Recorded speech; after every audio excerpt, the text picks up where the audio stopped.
मुख्यमंत्री विष्णुदेव साय आज दिल्ली से जापान और साउथ कोरिया के 10 दिवसीय दौरे पर रवाना होंगे। बतौर मुख्यमंत्री ये उनका पहला विदेश दौरा है। वे ओसाका वर्ल्ड एक्सपो में शामिल होकर इलेक्ट्रॉनिक्स, फूड प्रोसेसिंग और ऑटोमोबाइल सेक्टर में निवेशकों को छत्तीसगढ़ आने का आमंत्रण देंगे। सीएम के साथ उनकी पत्नी कौशल्या देवी साय और वरिष्ठ अधिकारी भी जाएंगे।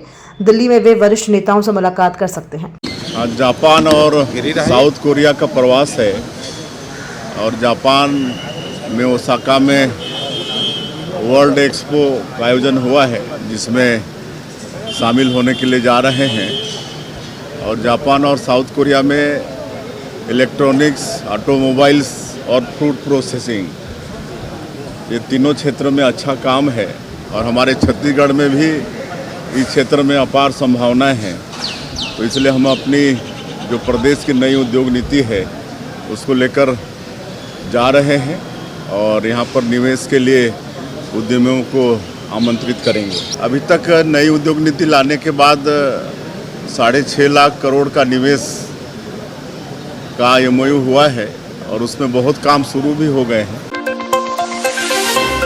राजधानी के कुख्यात तोमर बंधुओं के खिलाफ बड़ी कार्रवाई की तैयारी है। कोर्ट ने फरार चल रहे रोहित तोमर और वीरेंद्र तोमर की 4 संपत्तियों की कुर्की का आदेश जारी किया है।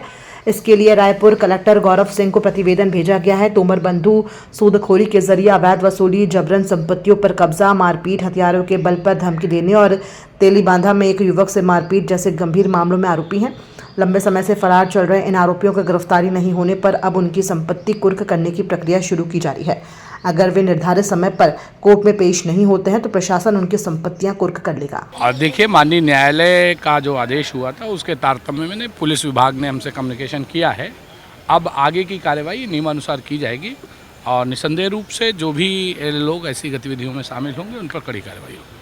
देखिए, ये अभी जो कम्युनिकेशन हुआ है उसको देखकर आकलन करके जो भी विधिक रूप से हो, मैंने कहा कि अभी कम्युनिकेशन प्राप्त हुआ है, फिर उसकी पूरी कार्रवाई पूरी करके ही काम होता है। तो अभी ये कह पाना संभव नहीं होगा कि आगे क्या होगा, लेकिन जो भी विधिक रूप से होगा वो होगा।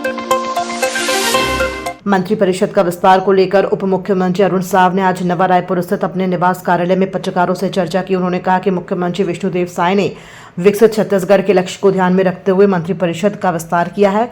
इसमें पार्टी के ऊर्जावान कार्यकर्ताओं को जिम्मेदारी दी गई है, जिनकी ऊर्जा और प्रतिबद्धता का लाभ सीधे प्रदेश की जनता को मिलेगा। साव ने बताया कि मंत्रियों के विभागों का बंटवारा भी हो गया है। अब मंत्रिमंडल के सभी सदस्य आम लोगों के जीवन में खुशहाली और सकारात्मक बदलाव लाने के लिए कार्य करेंगे। सरकार की प्राथमिकता है कि योजनाओं का लाभ अंतिम पंक्ति तक पहुंचे। छत्तीसगढ़ के सर्वांगीण विकास के लिए, विकसित छत्तीसगढ़ के निर्माण के लिए और छत्तीसगढ़ के 3 करोड़ जनता को लक्ष्य करके ये मंत्रिपरिषद बनी है, विभागों का बंटवारा हुआ है कि हम छत्तीसगढ़ के आम लोगों के जीवन में परिवर्तन और खुशहाली ला सके। सरकारी योजनाओं का लाभ अंतिम पंक्ति के अंतिम व्यक्ति तक पहुंचे, ये हम सब इस ध्येय के साथ काम करने वाले हैं। युवा और ऊर्जावान कार्यकर्ताओं को अवसर मिला है। निश्चित रूप से उनकी ऊर्जा का लाभ छत्तीसगढ़ की जनता को मिलेगा और सरकार के काम हितग्राहियों तक पहुंचेगा।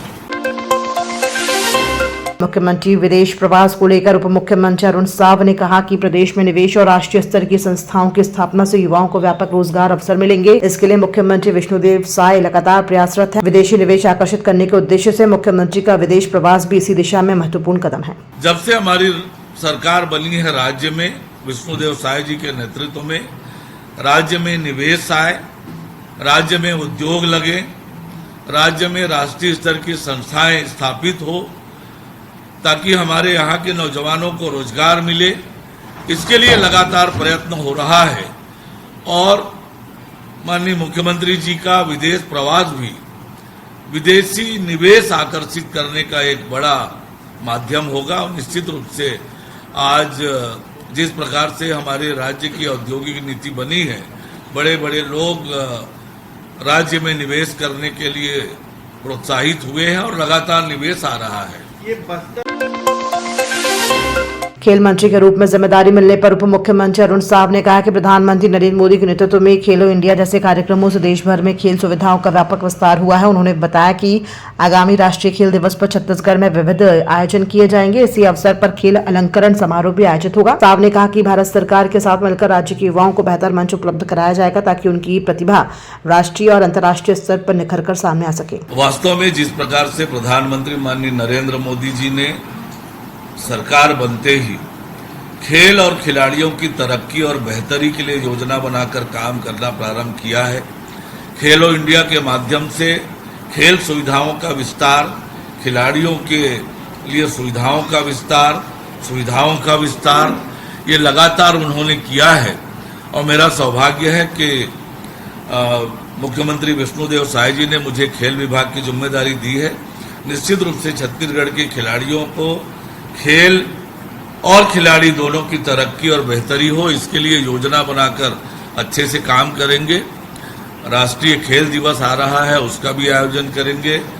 खेल अलंकरण का भी लगातार कार्यक्रम चलेगा। भारत सरकार के साथ मिलकर छत्तीसगढ़ के युवाओं को अच्छा मंच मिले, उनकी प्रतिभा बाहर आए, इसके लिए योजना बनाकर काम करेंगे।